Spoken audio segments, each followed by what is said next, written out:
नमस्कार, मी सुमित गेम आणि आपण बघत आहात आपला हक्क मराठी न्यूज चॅनल। 1947 नंतर या देशाची खऱ्या अर्थाने सुरुवात झाली। हा देश स्वातंत्र्य झाला। मात्र स्वातंत्र्यानंतरही या देशातला आदिवासी खरंच स्वातंत्र्य झाला का, हा खरा मोठा प्रश्न आज इथे उपस्थित झालेला आहे। कारण स्वातंत्र्याच्या काळाआधीही आदिवासींकडे लक्ष दिलं गेलं नाही आणि स्वातंत्र्यानंतरच्या काळातही आदिवासींकडे लक्ष हे शासन प्रशासन देत नाही आहे। याचं ताजं उदाहरण म्हणजे आपण माझ्या मागे जी अंगणवाडी बघत आहात हे आहे। गेल्या 8 ते 10 वर्षापासून या अंगणवाडीचं बांधकाम अर्धवट आहे आणि इथले जे छोटे छोटे मुलं आहे, म्हणजे या गाव पोळातला हा छोटासा पोळ आहे, 10, 20, 30 घरांचा। शासनाचं जे शिक्षणासंदर्भातलं जे धोरण आहे हे इथे पूर्ण फोल झालेलं आहे। शासन फक्त मोठमोठ्या गोष्टी करतं, आदिवासी समाजाला मुख्य प्रवाहात आणू, मात्र परिस्थिती अत्यंत वाईट आहे। शासन या समूळ बाबीकडे साफ दुर्लक्ष करत आहे।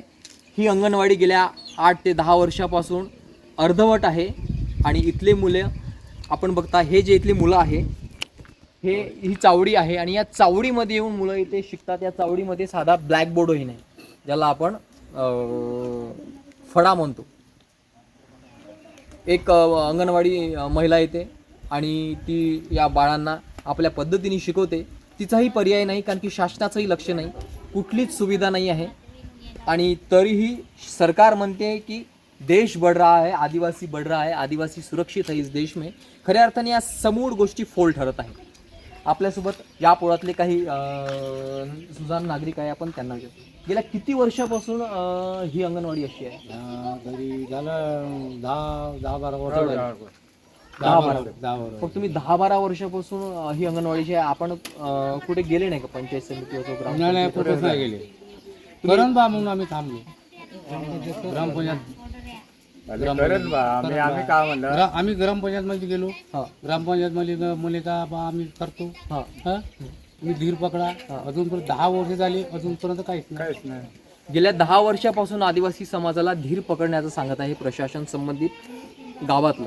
मग तो सरपंच कुठलाही असो, कुठल्या वैयक्तिक सरपंचाचं इथे नाव नाही, प्रशासन सातत्याने आदिवासी म्हणजे या गावाची परिस्थिती नाही, या संपूर्ण देशाची परिस्थिती अशी आहे। आपल्यासोबत या पोळातला काही तरुण वर्ग आहे, आपण त्यांनाही विचारू।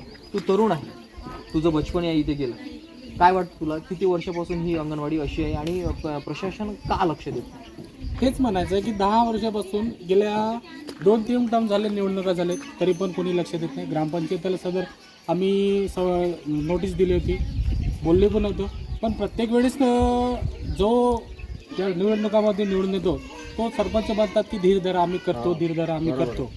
अशा संदर्भात 10 वर्षापासून सगळे जण असेच म्हणत झाले, तर नेमकं ग्रामपंचायत निधी जातो कुठे आणि यूज कुठं करत असतात?